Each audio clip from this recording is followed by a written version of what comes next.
Hello everyone, welcome back. Channel को subscribe करें, video को लाइक एंड शेयर भी कर दें। तो चलिए आगे की कहानी पे नज़र डालते हैं।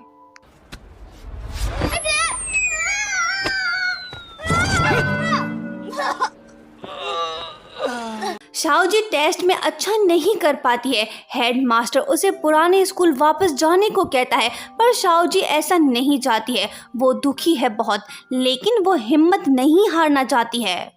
एक दिन क्लास में शाओजी और बाओ बाओ आपस में लड़ पड़ते हैं। मसला ये होता है कि दोनों एक दूसरे को चैलेंज करते हैं कि वो दोनों नेक्स्ट एग्जाम में लास्ट नंबर पर नहीं आएंगे।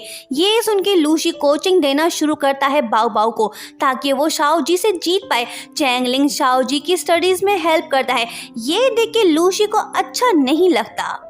एक रात लूशी जानबूझ के रूम की लाइट्स ऑफ नहीं करता और वो सो जाता है, क्योंकि सामने ही शाओजी का घर है, ताकि उसे लगे कि बाओ बाओ अभी तक पढ़ रहा है। सारी रात लाइट्स को ऑन देख के शाओजी नींद नहीं करती और वो खूब पढ़ती है। कुछ दिन बाद जब मिड टर्म एग्जाम्स होते हैं तो बाओ बाओ स्ट्रेस में होता है, क्योंकि उसे कुछ याद नहीं है। वो लूशी को आंसर बताने को कहता है। लूशी पेपर में आंसर लिख के उसकी तरफ फेंकता है, पर वो पेपर शाओजी के डेस्क के पास आके गिरता है, मतलब कि वो फंस सकती है। वो अपनी टांग से उसे छुपाने की कोशिश करती है, पर उसकी टांग की साउंड इतनी होती है कि पूरा फर्श हिल जाता है। टीचर सब देख लेता है। शाओजी फंस चुकी है, उस पर चीटिंग करने का इल्जाम लगता है। अब उसके मॉम डैड को आना होगा स्कूल। वो बहुत रोती है और सबसे कहती है कि मैंने चीटिंग नहीं की। नेक्स्ट डे जब वो अपनी मॉम के साथ जाती है हेड टीचर के पास, तो वही लूशी और बाओ बाओ पहले से मौजूद होते हैं। वो दोनों सारा इल्ज़ाम अपने सर लेते हैं, जिस वजह से शाओजी बच जाती है। बाद में वो लूशी को थैंक्स बोलती है, पर वो कहता है कि मेरे पास तुम जैसों से बात करने का टाइम नहीं। ये कह के वो चला जाता है। चैंगलिंग शाओजी से कहता है कि इसकी बातों का बुरा मत मानो। नेक्स्ट डे स्कूल प्लेग्राउंड में शाओजी रनिंग प्रैक्टिस कर रही होती है। तभी लूशी उसे दूर से देख के हंसता है, लेकिन जब वो शाओजी का रनिंग टाइम देखता है तो हैरान हो जाता है, मतलब कि शाओजी एक अच्छी रनर है। उसके बाद लूशी को आइडिया आता है। वो क्लास में होता है कि तभी वो शाओजी के कान से हेडफोन्स निकाल के भागता है। उसे कहता है कि आके ले लो। शाओजी उसके पीछे भागती है। वो फास्ट रनर है, जिस वजह से वो लूशी को पकड़ लेती है और उससे पूछती है कि बदमाश इंसान, तुमने ऐसा क्यों किया। लूशी कहता है कि मैं देखना चाहता हूँ कि तुम कितनी तेज भागती हो। तुम तो वाकई ग्रेट हो, मैं खुश हुआ। स्कूल के बाद जब शाओजी अपने घर जा रही होती है तो लूशी उसके पीछे होता है। ये देख के शाओजी अपना बैग छुपा लेती है, क्योंकि उसे लग रहा है कि लूशी ये छीन के भागेगा। लूशी अपनी साइकिल उसके सामने खड़ी करके उसे रोक लेता है और उसे कहता है कि नेक्स्ट वीक स्पोर्ट कंपटीशन है, तुम हमारी टीम में शामिल हो जाओ। शाओजी कहती है कि नहीं, बिल्कुल भी नहीं, मैं स्टडीज पे ध्यान दूंगी। लूशी उसे कहता है कि मैं तुम्हें रिस्पेक्ट शो कर रहा हूँ। शाओजी कहती है कि अपना ये रिस्पेक्ट किसी और को शो करो, मुझे नहीं। ये कह के शाओजी जा रही होती है कि तभी लूशी उसे कहता है कि सुनो, अपने एटीट्यूड को थोड़ा हल्का रखो। बाओ बाओ उसे कहता है कि भाई तुम अपना एटीट्यूड तो देखो, फिर उस बेचारी को बोलो। लूशी गुस्सा हो के उसे कहता है कि क्या मैं उसके पैर पर जाऊं, भीख मांग के कहूं कि प्लीज हमारी टीम में शामिल हो जाओ। नेक्स्ट डे लूशी स्नैक्स और जूस बाय करके जाके शाओजी को देता है। उसे मनाने की कोशिश करता है, पर शाओजी उसकी बातों में नहीं आती। वो वहां से जाने लगती है, पर तभी लूशी उसे रोकने की कोशिश करता है, जिस वजह से उसकी MP3 प्लेयर नीचे गिर पड़ती है। शाओजी उसे कहती है कि क्या तुम्हें सुनाई नहीं देता, ना कर दिया तो चले जाओ ना। लूशी उसे कहता है कि क्या मैं तुमसे भीख मांग के कहूँ कि मुझे तुम्हारी ज़रूरत है। शाओजी कहती है कि दफ़ा हो जाओ। वो कहता है कि ये मत समझो कि मैं तुम्हें कुछ नहीं करूँगा। ये सुन के शाओजी कहती है कि आओ फिर मेरा ये टांग ही तोड़ दो, मसला हल हो जाएगा, मैं रनिंग नहीं कर पाऊँगी। ये सुन के लूशी गुस्सा हो के वहाँ से चला जाता है।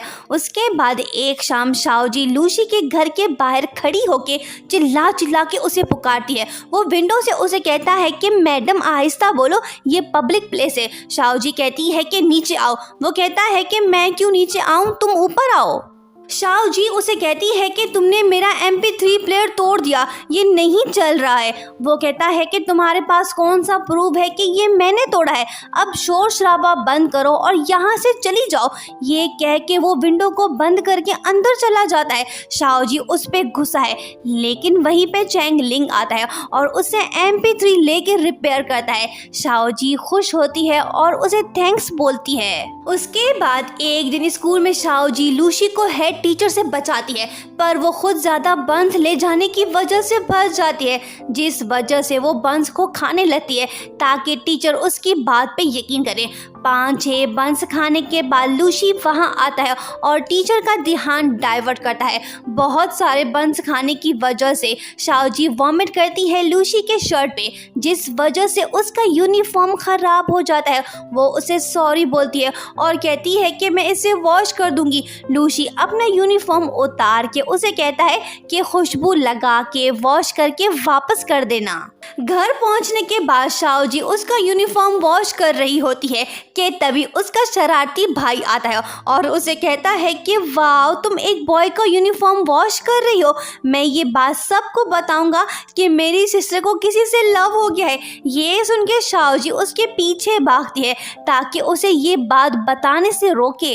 लेकिन कुछ ही देर बाद हम देखते हैं कि दोनों ही ट्री के ऊपर लटक रहे हैं। शाओ जी अपने भाई से कहती है कि तुम क्यों भागे। वो कहता है कि दीदी तुम जो मेरे पीछे भागी। उसी एरिया में लूसी बास्केटबॉल लिए घूम रहा होता है। वो आता है वहाँ और शाओ जी के भाई को जंप करने को कहता है। वो ऐसा ही करता है। थैंकफुली वो उसे सेव करता है। ऊपर से नीचे पहुँच के ब्रदर शाओ जी से कहता है कि दीदी जंप करो, ये तुम्हें पकड़ लेंगे। ये सुन के लूसी कहता है कि नहीं, तुम्हारी सिस्टर मोटी है, इसे बचाते बचाते मैं कहीं ना मर जाऊं। लूसी शाओ जी को आहिस्ते से नीचे आने को कहता है। वो ट्री से नीचे आ रही होती है कि तभी उसका हाथ छूट जाता है। वो सीधी आके लूसी के ऊपर गिरती है। बचने के बाद शाओ जी कहती है कि शुक्र मैं जिंदा हूँ। ये सुन के लूसी कहता है कि तुम तो जिंदा हो लेकिन मैं तो मर गया।